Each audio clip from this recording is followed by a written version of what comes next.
What's up, Buffalo Bills fans? This is the day after. Um, it just seemed like a loss that it stings a lot more than most because of the way the game was played. No loss is easy to take, but yesterday in particular was just so frustrating on so many different levels. And having watched it back over again and watching certain situations back multiple times, it just became more and more frustrating. And I had to stop today. Most everybody had off on Veterans Day, and thankfully I was a little busy, so I could kind of take my mind off it for a second. But you still couldn't because it left such a bad taste in all of our mouths for a multitude of reasons. The defense not being able to come up with a key turnover, Trey White dropping an interception, multiple missed opportunities by the offense again, and that seems to be the theme of the week or the theme of the season, as it so often is with the Buffalo Bills, is just lack of offensive execution and production. And it's a quarterback in his infantile stages. He's not a rookie, but he's not nowhere near a seasoned veteran yet.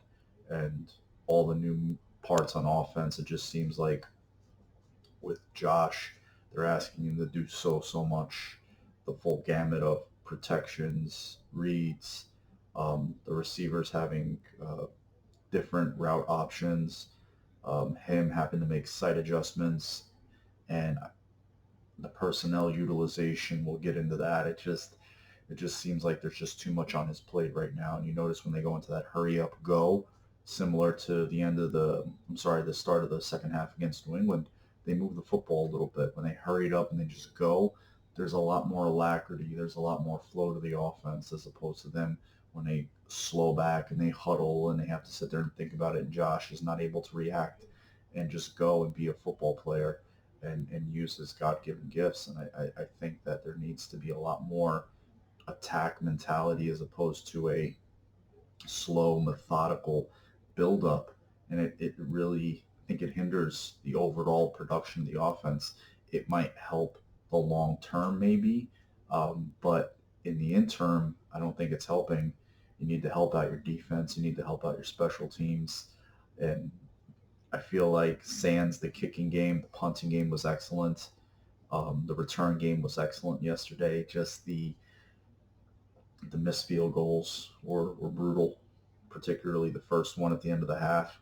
That was a game killer. It really was and then to get the safety and then not be able to double dip by deferring to start the game was even more reprehensible. You missed two fourth downs, had a missed throw by Josh, another missed throw um, to McKenzie, which could have, pretty much won the game. There's so many plays that you say could have won the game. Dawson before the John Brown miss on the first fourth down, it's just drives you nuts. It really does. Devin Singletary's lack of touches. I mean, he had 7 targets in the past game, but it's so much more simpler just to hand him the ball and let him play in space and let him make a guy miss in a phone booth like he's so good at. Uh, that's frustrating. That defense looked like, I know they were stacking the box, but sometimes that's what defenses are going to do until you prove you can beat them with a consistent passing game, especially one that can hit on a big play, and you don't have to rely on these methodical drives that take 7, 8 plus plays. You got to be able to hit one big, and sometimes twice a game. And until he hits one, defenses are not going to respect it. And this is, yesterday was glaring. Um, McDermott said that there was pressure, and I didn't look at the play as closely as he probably did, so I didn't break it down. But again, just overall frustrating. And again, we're fans. We look around the league, we see young quarterbacks hitting big plays, and it's just like we feel again left out in the cold. Left out in the cold is like when is our fun offensively coming? And that's what it comes down to. And it's not like they don't want to, but they haven't done it yet. And we're 9 games into this season. 7 games is a lot of games, but they got to start. They got to start. It's high time. It's been high time. They've played together for over half a season. whole training camp. There's a lot of other situations in the NFL that are very fluid and a lot of moving parts. So I don't want to use that as an excuse so much anymore.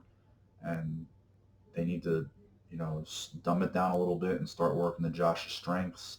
Let him be a football player. Stop turning him into a little bit of a robot. And I think that's what kind of it comes down to in some ways. Is they're just it's a machine like, where he's processing instead of just playing with rhythm and flow and just feel and using his ability, to be a playmaker at the quarterback position, and that's what we all want. Um, but the fumble has to stop. He hasn't thrown an interception in a long time, and I'm not afraid of those as long as they're full flow instead of these give up interceptions like he was throwing off his back foot going to his right. Those were the ones that were infuriating, and you can just name all his interceptions this year, and a lot of them were just easily avoided. And again, he hasn't thrown one in a while, but the passing game needs plays to happen, and they need to happen in short order here. There's only so much more time we can wait. Um, and as far as it goes with the utilization of the guys on offense, McDermott was as critical as I've ever heard of him. Be of a player. Lee Smith today, when he was asked, he said, penalties non-negotiable. Can't have those, especially with the way we're playing offense. And for me, I'm like, he played, I think, I looked at the snap count, 16, 18 snaps. That should not, he should not be on the field that much. He really shouldn't. He's a specialty player, special teams. That's it. He's not a in between the 20s guy that you have out there. It's just not, because it almost telegraphs run. Maybe if they're gonna max protect and take a shot play, it.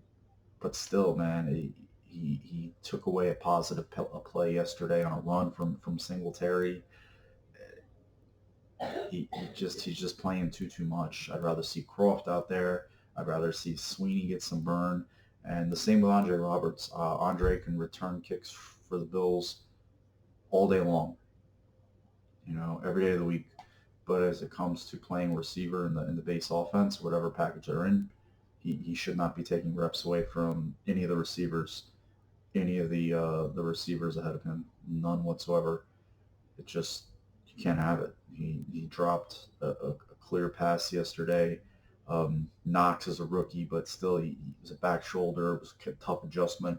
He's got to catch that. Josh has got to hit Brown on that 4th and 3 or 4. He was wide open on that and threw it behind him a little bit. It's tough. And I really look back at that game and I just see, like, most of the Bills' losses this year, self-inflicted wounds, missed opportunities, momentum-changing plays, like in the Philly game where they have the ball and give it right to Philly and they score a touchdown. It just totally changes the momentum of the game, the feel of the game. Um, it really, really stings. It's just like they're their own worst enemy, and the way they want to play on the fine line, razor's edge, offensively with these close quarter games, your defense isn't going to continuously come up with stops, and especially they're not getting the turnovers. I felt like the one that Hughes picked up, ran in, that was called back, is it's a pitch play. It's a designed run. It hit off Hunt's thigh. I think it barely went forward. I just the same play was called a fumble last year, as many of you know, by the Bills in Minnesota. It's the same exact play, and it was ruled a fumble. Everybody thought it was going to be a pitch, and nope, it was considered a fumble. And what? That's there's no consistency with these black and these gray area rules. The NFL consistently continues to go to the drawing board with this competition committee. I mean, if I have to hear that one more word, that word one more time, I'm going to puke. It just, you can never get, there's no black and white. It's just, these rules are just open to interpretation. It's who's ever calling them on that given day is the version you're going to get, and that's ridiculous. As it relates to the game, back to that sequence at the end of the game, um, I don't know what I'm supposed. That was just mind-numbingly horrific. I think they were just caught with their pants down. They got down there. It was 1st and 10 at the 40. They only gained 6 more yards on the Singletary um, swing pass, and he was unable to get out of bounds, which hurt them. But still, you got to have things dialed up and ready to go in that moment. You got to have your bread and butter plays ready to roll when you're in your 2 minute no huddle. And I just feel like they just were not ready for the situation. They just weren't ready. Um, and that's really frustrating to me. That's really frustrating. And McDermott said he there wasn't supposed to be a huddle there, and then Dable said something sort of different, and it was a mess. I mean, I watched it back, and so it's not to puke. I had to close my eyes because it was such a clusterfuck. That whole situation, and again, to bang on it anymore will just drive us nuts. But that's my opinion on it. The overall is just execution. I mean, the coaches. I said it on the the post game last night, and the coaches said it a million times today. It was just the execution, just overall offensively in particular, was just beyond piss poor, beyond piss poor. And that's pretty much the consistent theme all year on offense is the overall execution is just not good. Is not good enough. Um, Defensively, when Leslie Frazier spoke, he spoke about, and he was, Levi Wallace was talked about in particular, particularly the last few weeks. He's given up some plays here and there, but yesterday was very glaring.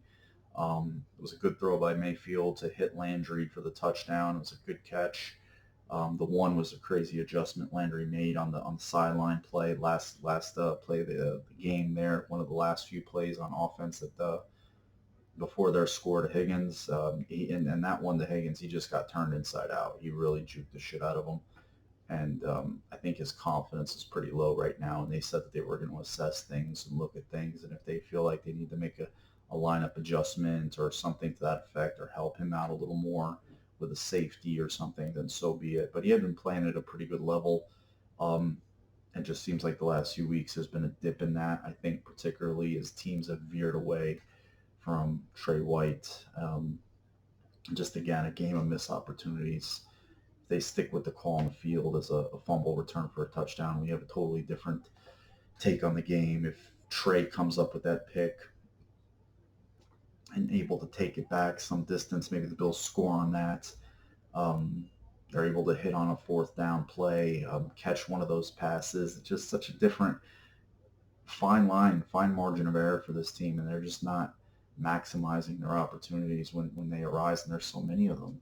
That's the frustrating part. There's just so much meat on the bone they're leaving in these games, and you can go back to every game that they've lost and see there's this, there's this, there's this, there's this, and just till they get these things cleaned up, as they like to say, and corrected, it's going to continue to be more of the same. And can't talk about anything else till they get on the field in Miami and that game's over with.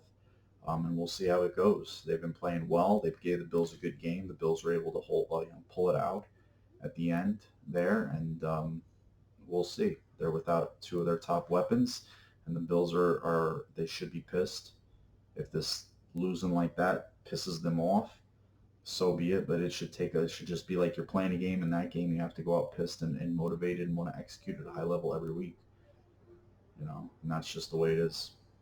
All right, guys, thanks for watching the day after. Love you all. Appreciate everybody who dropped in the live stream. Sorry there was disruption again with a guy who wants to just come in and be an irritant, and he made another account to try to do so, and he was quickly blocked. It just goes to show how much he has going on in his life, as opposed to him, throwing out critiques and criticizing people. And I don't like those type of so-called fans, because to me they're not fans, they're misery mongers, and I have no tolerance for misery mongers. I watch sports for fun, but I also accept that there is a part of you know misery that comes with it, and we're experiencing that right now. But hopefully, 24-hour rule, move on tomorrow, start thinking about Miami, and they'll go out there and get this taste out of our mouths and their mouths in particular. All right, guys, love you all. Go Bills.